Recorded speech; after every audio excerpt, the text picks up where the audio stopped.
What up, homies? This is Nahko with Medicine for the People here at Bluesfest 2014 with the AU Review. Thanks very much for your time and welcome to Bluesfest. Thanks, bro. Appreciate it, man. How's the festival treating you? So good. It's my first time, so I'm just kind of like having kind of a starstruck sort of like experience. Any particular fanning moments? out so hard. Well, I've been in Hawaii for like the last 10 years, and I never met Jack Johnson. And I'd never seen him play before. This is the first time, honestly, I've seen any of these bands play, period. Yeah. So I'm just having, like, I really only started playing festivals like a year ago. And so getting to be at this sort of place, you know, now at the like legendary Bluesfest, I'm just like, wow, what an honor, you know, like I'm such a baby in this thing, you know, little cub. And how are the crowds treating you? Fantastic. I mean, actually, fantastic's really like the stupidest word I could use. It's really like phenomenal. Yeah, like our set Friday. Did you guys catch it Friday? I didn't. It wasn't that good. That was cool.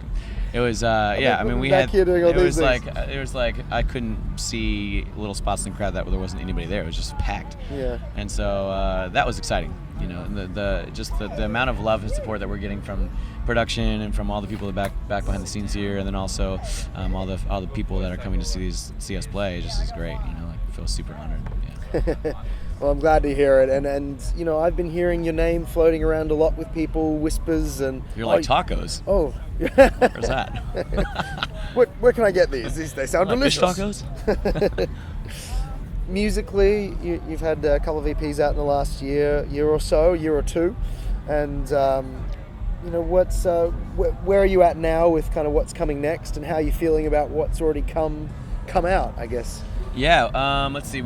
We have another record that we're working on that will come out hopefully before the end of the year.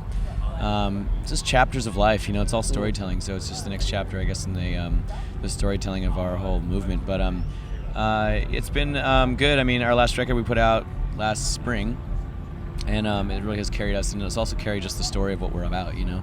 And so I think that for me, like, seeing music as part of social change is like is an amazing like experience to sort of like witness and also be a part of.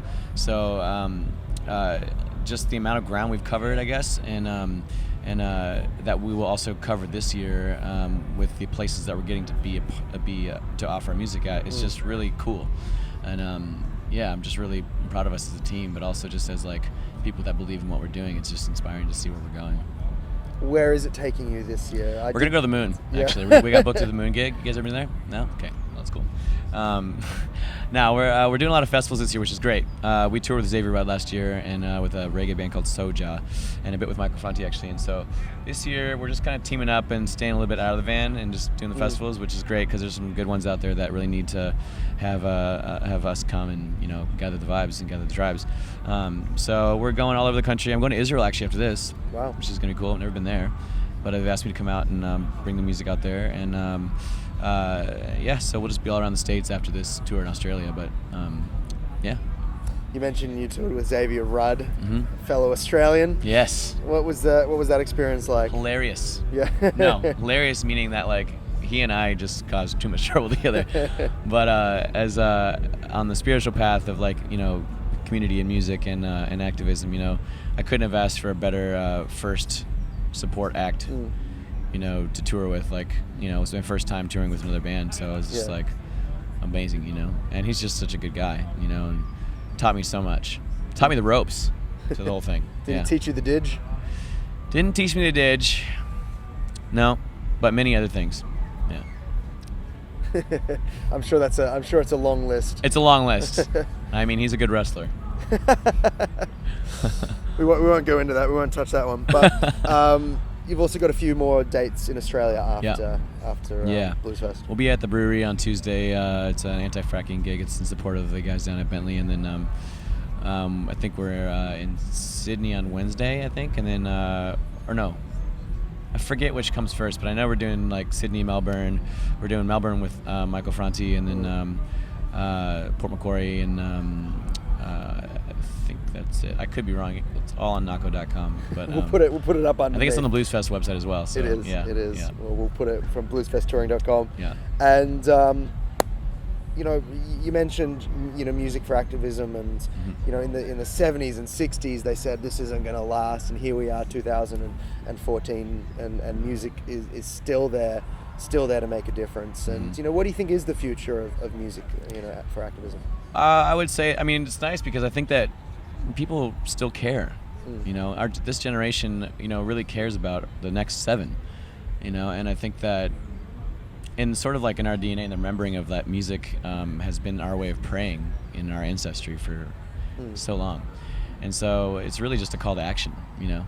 So I would say that like our future certainly involves a lot of movement and weaving between the activist world.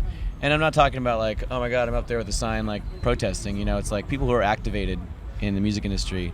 And the music industry is changing so much these days, you know, and gearing towards music that is inspirational, and music that makes sense, and music that actually has purpose and meaning to it, you know, that wakes you up and makes you like get up every day and go, I'm gonna change some stuff. I almost cursed twice. You're more than welcome to. Blessings. So I think that our future holds some massive rebel music that's about to like, you know, blow your mind and make you like find out what it is how you're going to make a difference, you know. Love it. Well, it's a topic I could sit here and talk about for hours, but unfortunately we have to leave it there. Well, thanks so much for having me. Thank you very much for your time. Yeah, cheers.